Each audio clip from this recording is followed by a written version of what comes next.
This week on the Halloween edition of Beacon Web News, we celebrate the season at Boo Bash. Then, we sit down with Galen Nielsen at the Vadnais lecture. And we take in all of the sights and sounds with WJJW. That's coming up next on Beacon Web News.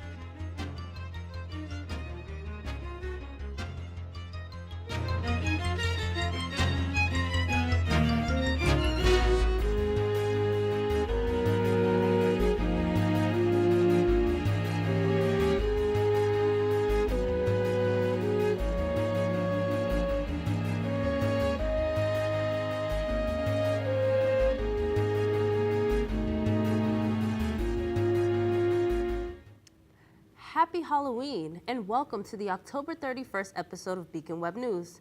I'm Julia Texera.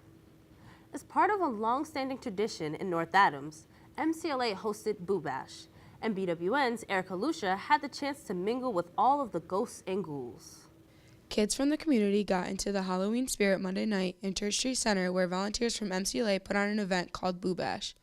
Boo Bash is an event that allows for both the MCLA and North Adams community to come together and offer young kids to trick-or-treat, play games, and interact with one another. The president of the Townhouse A Board, Gabby Kurzanik, has been volunteering for 3 years now at Boo Bash. She lets us in on her favorite part. My favorite part is seeing a whole bunch of little kids just as Disney characters, because it would be weird if I did.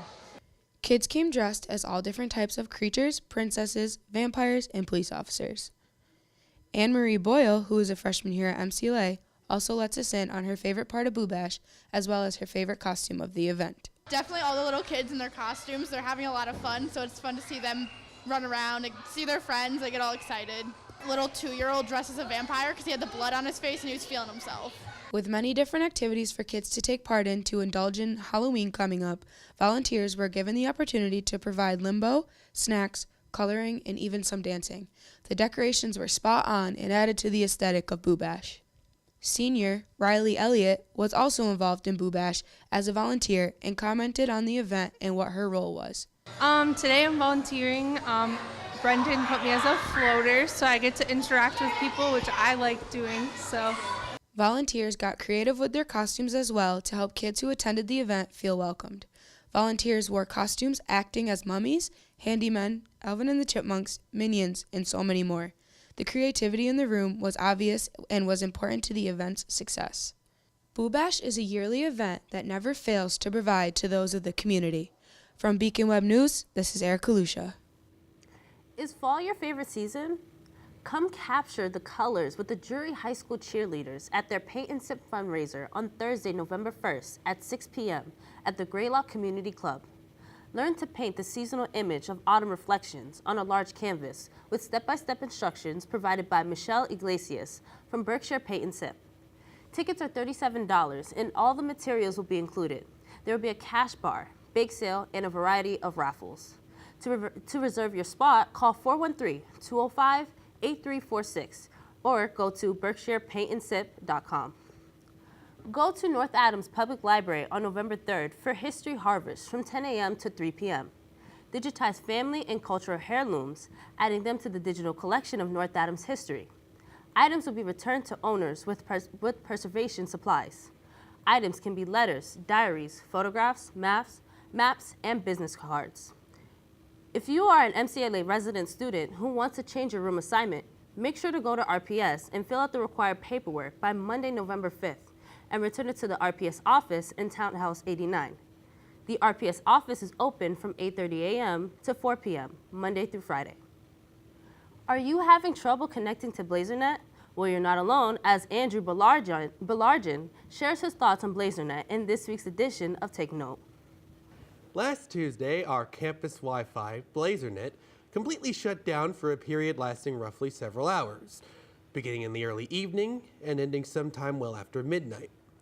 Now, in my time on this campus, BlazerNet has often been ridiculed by students for generally being a low-quality, inconsistent service. There are a number of reasons why this is unacceptable for contemporary education. Some are straightforward, and others require a contextual realization of where we are, as MPLA students, geographically. I'll start with the latter. We are in North Adams.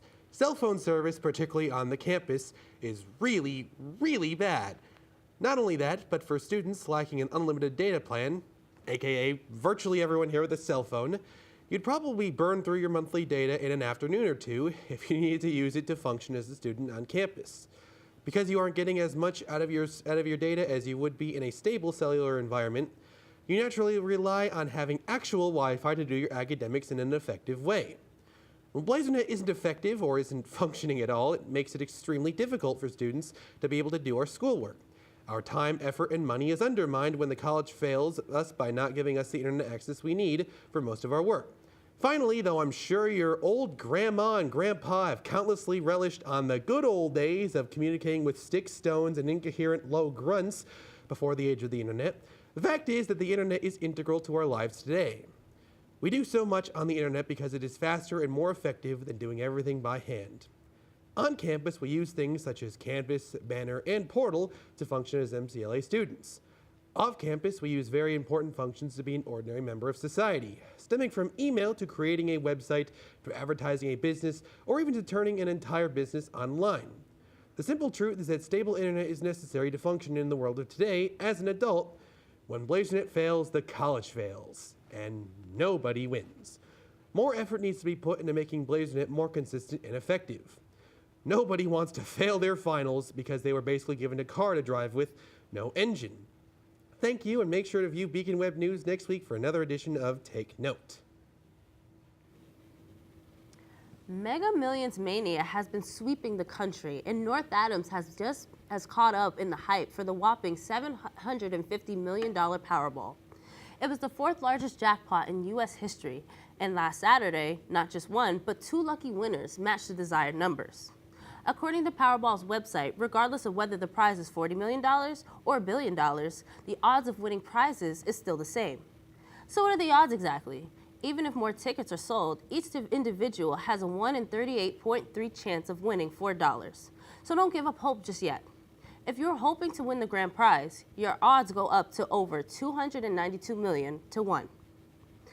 Calling all freshmen, with your first semester at MCLA nearly halfway over, it's time to reflect on all of your amazing experiences thus far. Join Vice President Williams and Vice President Holbrook for dinner, dessert, and a conversation as you share your stories on Tuesday, November 6th, in Murdoch 218 at 6 p.m. With the election drawing near, BWN's Allie Tino gives us a breakdown of some of the candidates with her election preview. With the election less than a week away, residents across Massachusetts are deciding who they will vote for in many contested races. We are here to give you information on the candidates you'll be seeing on the ballot. Let's start with the gubernatorial election and look to its incumbent, Republican Charlie Baker. If re-elected, he plans to implement training for caregivers to properly treat patients with dementia and Alzheimer's. He said one major item on his to-do list would be to continue curbing the opioid crisis, as seen through his proposed treatment tools that include using recovery coaches. Despite Baker's promises to implement new health care measures, Baker has publicly stated that he will be voting no on Question 1, which deals with setting limits on nurses. As a Republican in a blue state, Baker said he is adamant about working in a bipartisan environment. Democrat Jay Gonzalez, like his opponent, was a health care executive, but has said he will be voting yes on Question 1 to ensure that the safety of patients remains a top priority rather than merely cutting costs. A major issue Gonzalez has said he will address revolves around the Commonwealth, traffic, and a fractured system riddled with delays and overpriced fares. According to his campaign site, he supports the fair share tax, which would have individuals who make more than $1 million a year paying more for income taxes. Should Gonzalez be elected, he has said he's looking to rewrite the status quo. The race for district attorney in Berkshire County is being closely watched. Despite losing to challenger Andrea Harrington in the primary election, incumbent Paul Cacchiavello is running a write-in campaign. Cacchiavello was avoided to replace David F. Capeless, and in the primary, Harrington won by 692 votes, taking key areas such as North Adams and Great Barrington. Critics of Cacchiavello say he is resistant to reform and is heavy-handed in prosecuting low-level crimes, while Harrington has been blasted for her minimal trial experience. Lastly, the Northern Berkshire Register of Deeds is another race that should be on residents' radars. Maria Zimba, the first choice for Democrats and who has also been with the registry since 1997, will be fighting to reorganize the internal structure of the office and to digitize older documents so that there is easy access to land records. Her opponent, Deborah Moran, the first assistant register, also has similar goals in preserving records and updating the layout of the office. One of the main tasks would be implementing wheelchair accessibility. Zimba will appear on the ballot as a Democrat, while Moran will be unenrolled.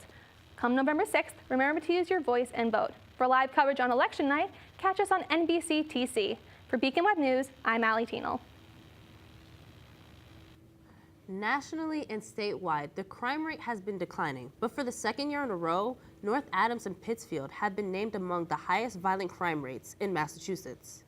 And while MCLA is a community of its own within North Adams, Chief of Police Dan Colano reminds students to be aware of surroundings while walking at night, walk in well-lit areas with friends, and to download and utilize the Guardian app.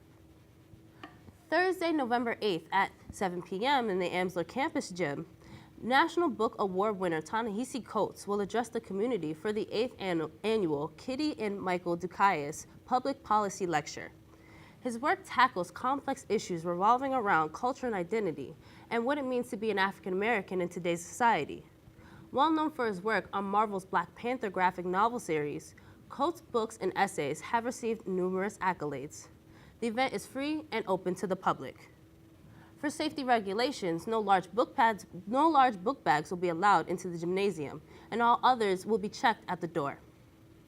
Last week, MCLA welcomed Galen Nielsen as part of the Van Nuys lecture series, and BWN's Andrew Strout had the chance to observe the lecture. I'm outside Murdoch Room 218, where Galen Nielsen from the Massachusetts Clean Energy Center is giving a lecture on clean energy. Every fall, MCLA hosts the Vinay Environmental Issues Lecture Series, and this year, Senior Director of Innovation and Industry Support at the Massachusetts Clean Energy Center, Galen Nelson, spoke to the MCLA community about how innovation can help us become more efficient in producing clean energy. Innovation is for anyone, and I'll try and illustrate that, but most of all, you'll understand its critical role in fighting climate change and the role that you all play in supporting innovation. Nelson demonstrated the importance of innovation by showing how the newest iPhone is over 10,000 times faster than the computers used in the Apollo space mission. It's a lecture that's given by the Environmental Studies program every year, just on a topic of interest. I haven't really been in my field since I graduated, so it's nice to just kind of reconnect. Nelson mentioned that solar panels are the best form of clean energy, but that they only produce 20% of the energy that they absorb. And with innovation, that number can rise, producing mass amounts of clean energy. The arc of clean energy development is, as I said, is relatively long. Traditional investor return on investment tolerances are short. We have to start innovating today. We can't wait for tomorrow. Although the information that Nelson has presented may seem grim, he remains optimistic about the future of clean energy. For Beacon Web News, I'm Andrew Strout. The North Adams Farmers Market is moving indoors for the winter and spring season.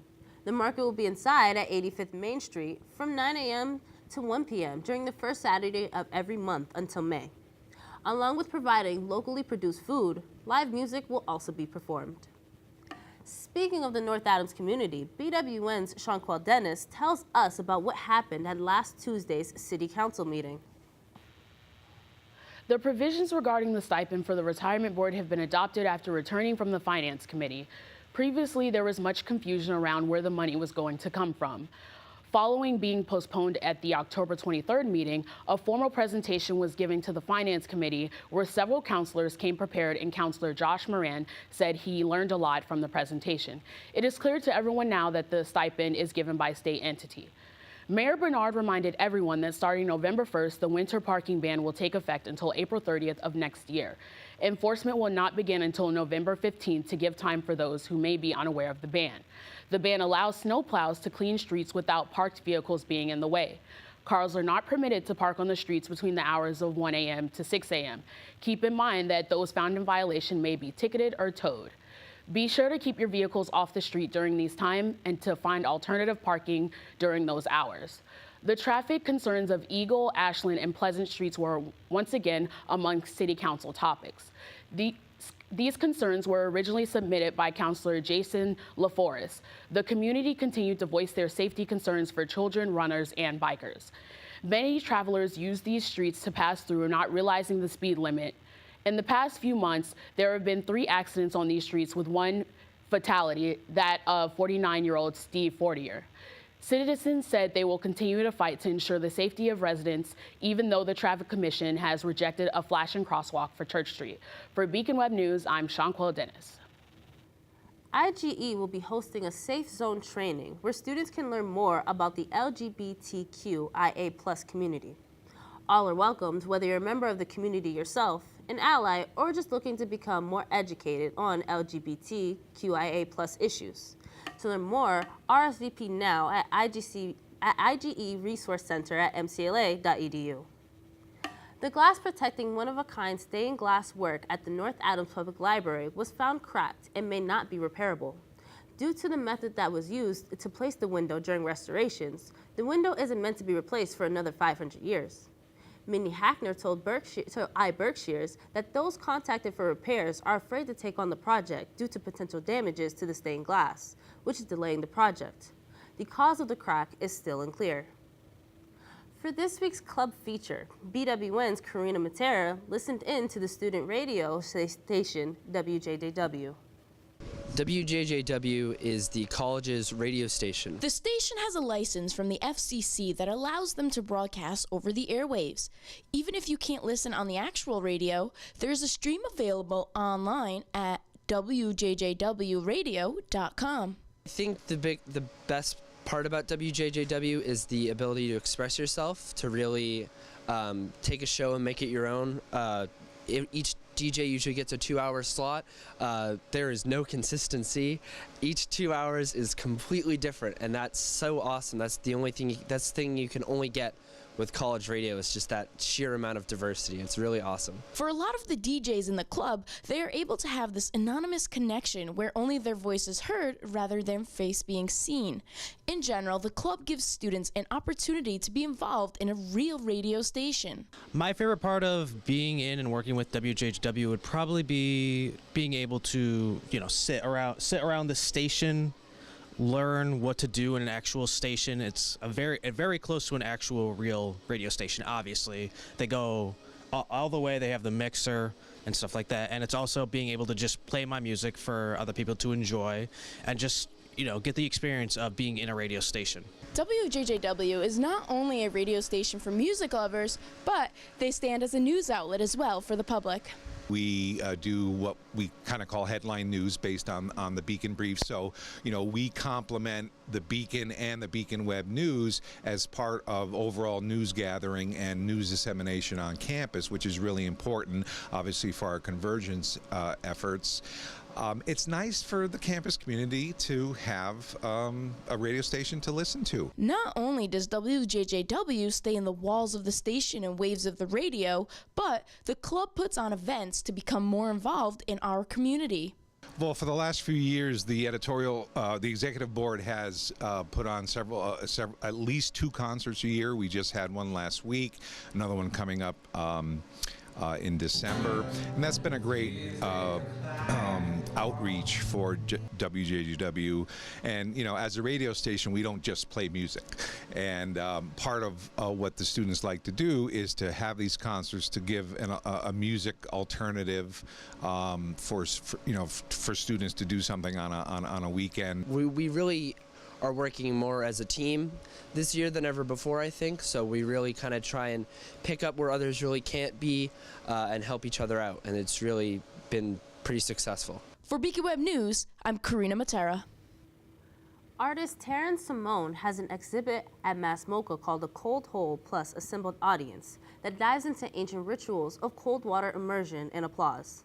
She will be visiting Mass MoCA on November 8th at 6 p.m. to have a conversation about her research and histories of the foundation of her art.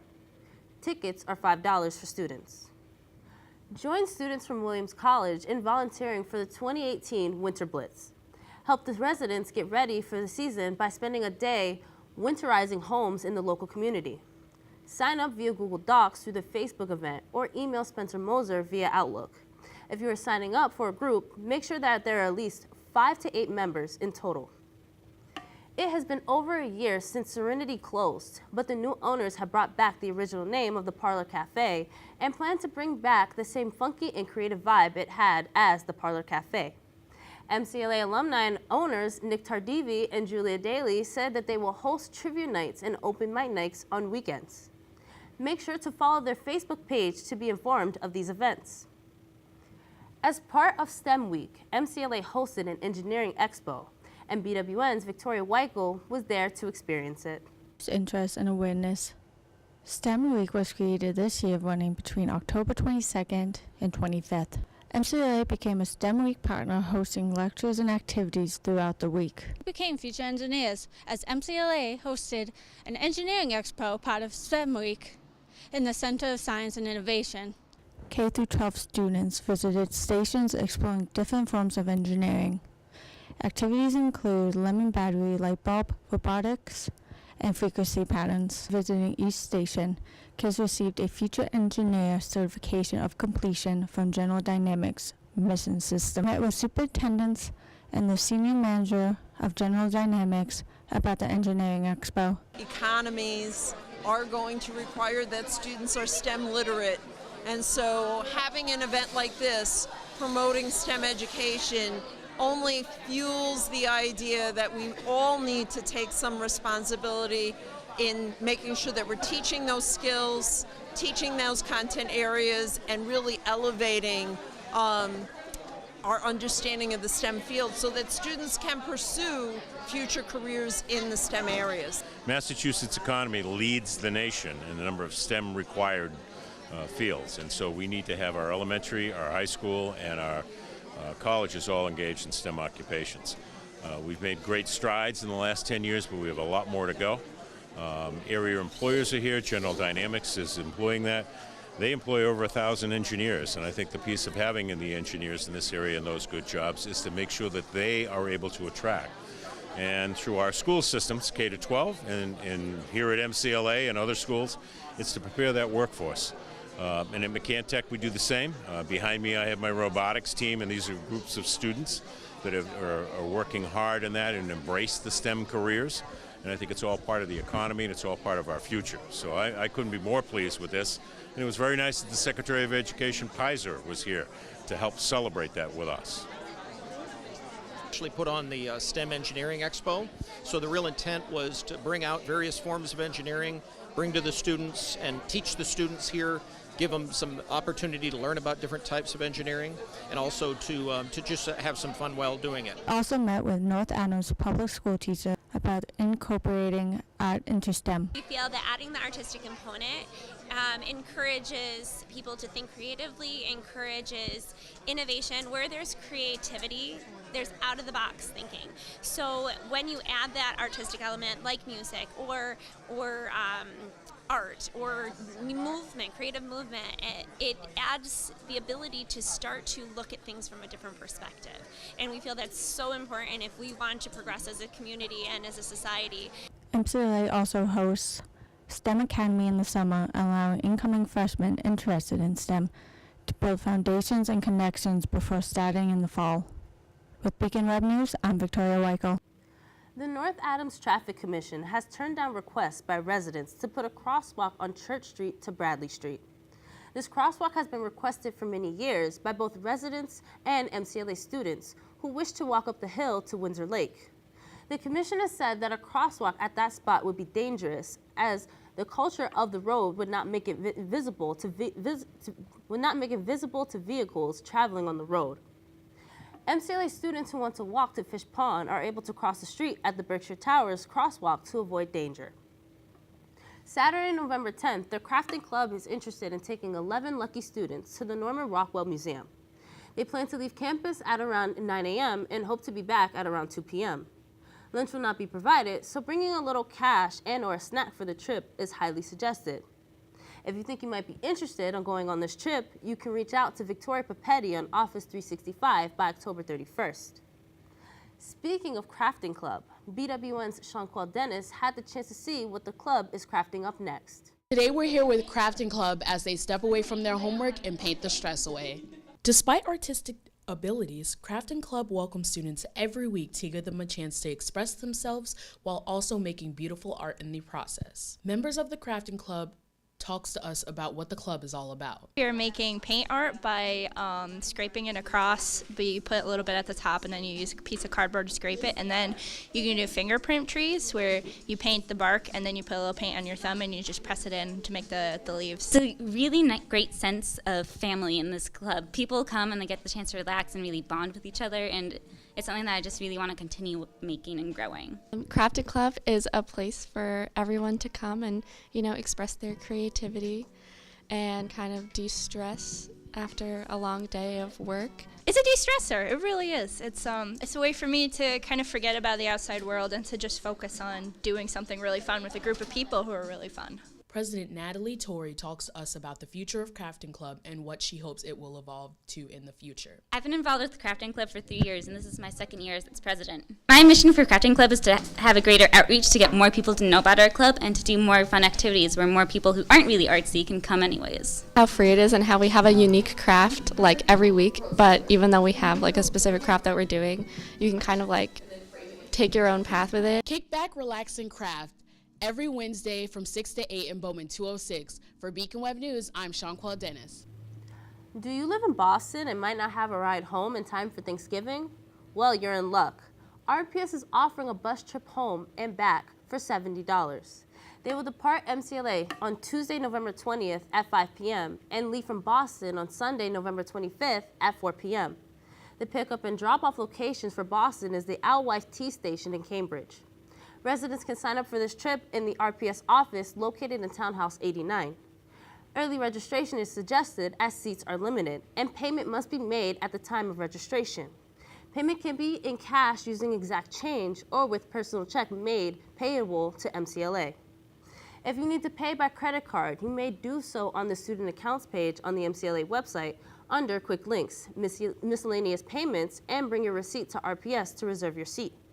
If you have any questions, you can contact the RPS office in Townhouse 89 or call 413-662-5249.